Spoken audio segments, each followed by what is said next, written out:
पास आ जाते। अब आपके सवालात अगर कोई खास कश्मीर के कॉन्टेक्स्ट में ये साल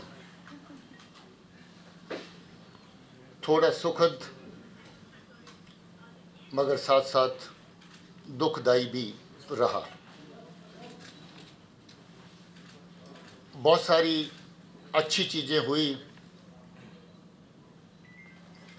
बावजूद तल्ख हालात के साउथ कश्मीर के बच्चों ने बेहतरीन रिजल्ट हासिल किया।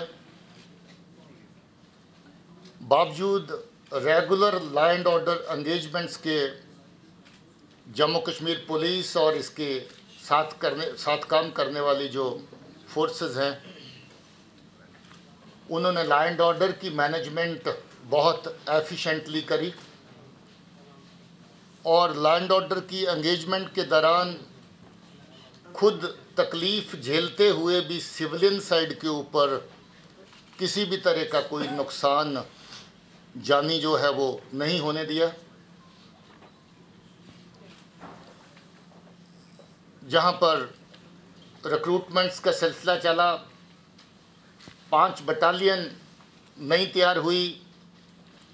इस वक्त जो बच्चे ट्रेनिंग हासिल कर रहे हैं पुलिस में शामिल होने के बाद, फायर सर्विस की ट्रेनिंग हमने करी। लगभग 1000 के करीब वैकेंसी वहाँ पर है और हुमा के बड़ी तादाद में उसमें जो बच्चों ने यूथ ने हिस्सा लिया। और इंटरेस्टिंग बात यह है कि जिस दिन पूरे कश्मीर के बंद की काल दे रखी थी, उस दिन हर कोने से कश्मीर के 100% बच्चे जहाँ पर रिटन एग्ज़ाम देने के लिए फायर सर्विस का आए, जो इंडिकेटर है कि हमारे यूथ में, हमारे बच्चों में अभी भी अपने कैरियर को लेकर के चिंता है, जो आपके मेरे लिए सुखद बात है, जिसकी हम तारीफ़ करते हैं इस जज्बे की, स्पिरिट की। इसके साथ साथ पुलिस और आवाम के बीच में रिश्ता बेहतर करने के लिए जो हमारी एक्टिविटीज़ डिस्ट्रिक्ट और थाना लेवल और रेंज लेवल की सतह पे रहती हैं, बहुत बड़ी तादाद में एक्टिविटीज़ ऑर्गेनाइज हुई, चाहे वो स्पोर्ट्स के फील्ड में थी, कल्चर के फील्ड में थी, एजुकेशनल टूर्स के फील्ड में थी। और एक आध बार मुझे भी मौका मिला जहाँ पर बच्चों के टूर को आउटसाइड स्टेट रवाना करने का, और मुझे उनको मिल कर के बहुत अच्छा लगा। बच्चों के अंदर सीखने की चाह, कश्मीर के बाहर हालात को देखने की इच्छा बड़ी प्रबल थी और मुझे वो देख कर के बहुत अच्छा लगा। स्पोर्ट्स में हमारे बच्चों ने बहुत नुमायाँ कारकर्दगी कश्मीर से बाहर जा कर के नेशनल सतह के ऊपर दिखाई। ये बहुत अच्छी बात है। इस हालात में भी बच्चे अपने कैरियर के लिए जद्दोजहद कर रहे हैं। कुल मिलाकर के 18 में हालात लॉ एंड ऑर्डर के फ्रंट पे अच्छे रहे, मगर जो बातें थोड़ी नाखुशगवार लगती हैं, जो दुखद लगती हैं, अगर वायलेंस की तरफ देखें तो नंबर ऑफ़ वायलेंट इंसिडेंट्स कम नहीं था, पहले के मुकाबले में ज़्यादा था। और जो ज़्यादा इसलिए था कि जो हमारी सरहद पार से मुल्क की कोशिश है कि जहाँ का नौजवान, जहाँ का अवाम अमन से ना बैठ सके, वो कोशिश भरपूर जारी रही। जहाँ पर बच्चों को वर्गलाने और मिलिटेंसी के रैंक्स में खींचने का सिलसिला बराबर जारी रहा, वहाँ से धक्का दे कर के अपने मिलिटेंट्स को लश्कर तौबा और जैश के नाम पे जहाँ पर भेजने का सिलसिला जारी रहा। बड़ी तादाद में इन्फिल्ट्रेशन भी हुई और बड़ी तादाद में इन्फिल्ट्रेशन बिट जो है उनको फॉइल भी किया गया, उनको नाकामयाब भी किया गया। मगर बावजूद बहुत सारी कोशिशों के कुछ बच्चे मिलिटेंसी की जद में आए, कुछ बच्चों की जो लोकल बच्चे हैं उनकी जानें भी जाया हुई। इस सब को देख कर के हम दुख महसूस करते हैं, अफसोस महसूस करते हैं। हमारे लिए ये कोई खुशी की बात नहीं है। तशद्दुद के माहौल में हम हैं और तशद्दुद को पैदा करता है।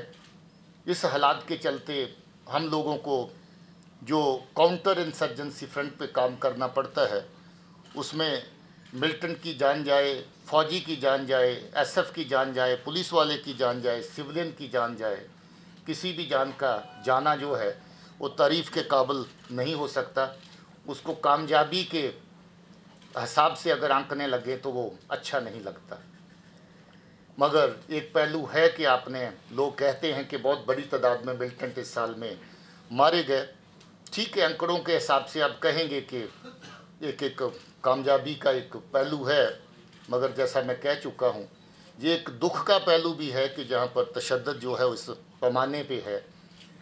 45 हमारे पुलिस के साथी हमें छोड़ के चले गए, शहीद हुए।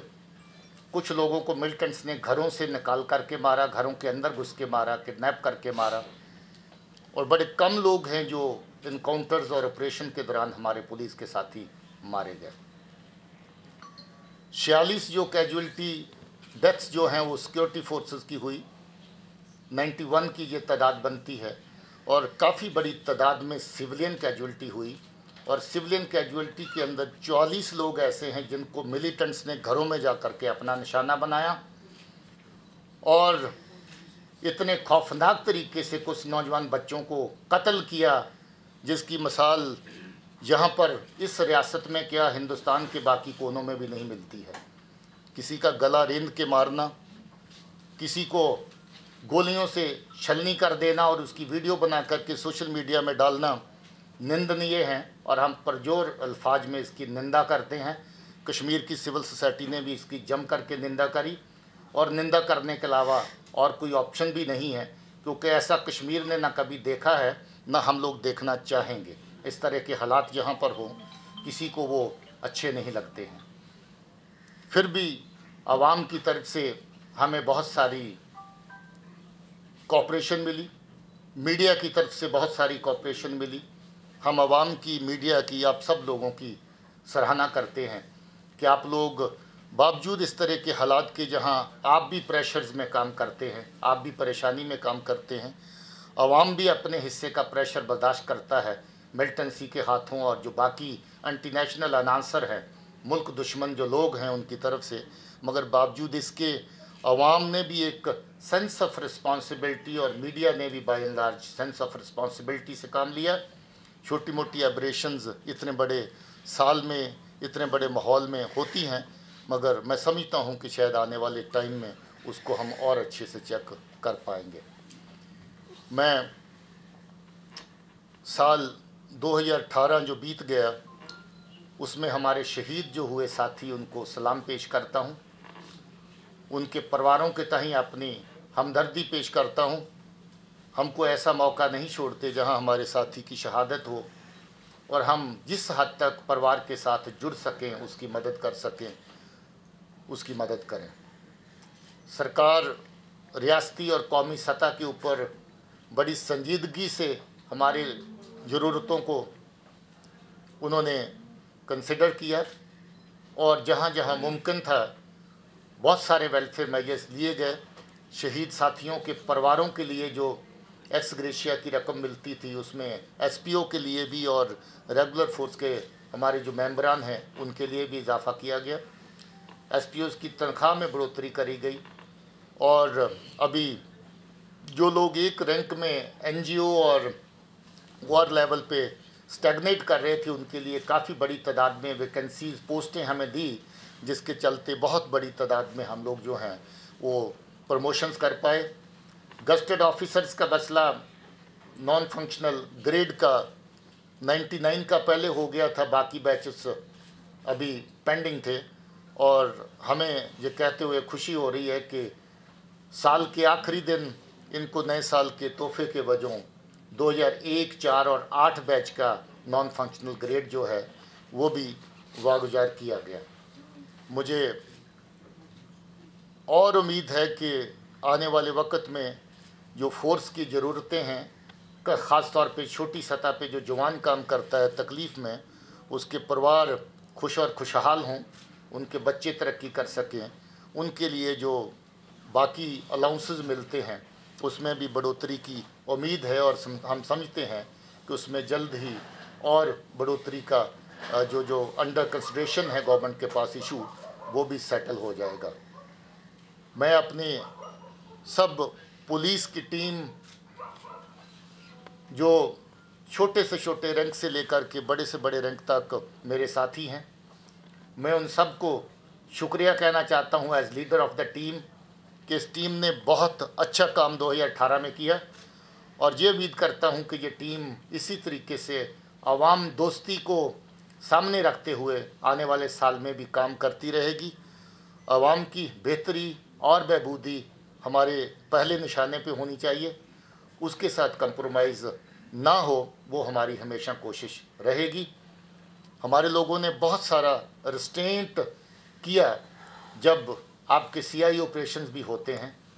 97 ऑपरेशन इस साल में जगह जगह पर कश्मीर में हुए और आपको ये जान के खुशी होगी कि 97 में से 83 ऐसे ऑपरेशन हैं जिसमें किसी भी तरह का कोई कोलेटरल डैमेज नहीं था, किसी भी तरह का। मगर कुछ ऑपरेशन ऐसे रहे जिसके अंदर जो क्राउड का प्रेशर बिल्ट होता है, लोग बिल्कुल एनकाउंटर की साइड पे पहुंच जाते हैं, उस वक़्त जो नफरी डिप्लॉयड होती है उसके ऊपर हमलावर हो जाते हैं, उनके साथ खामखा में अंगेज़ हो जाते हैं, उसके चलते कहीं कहीं नुकसान भी हुए। मैं फिर से अपने नौजवान दोस्तों को, यूथ को अपील करना चाहता हूं कि ये जान बहुत कीमती है और इसको इस तरह के हालात से जाया ना किया जाए, क्योंकि जहां अनअवॉइडेबल है, जहां कोई किसी की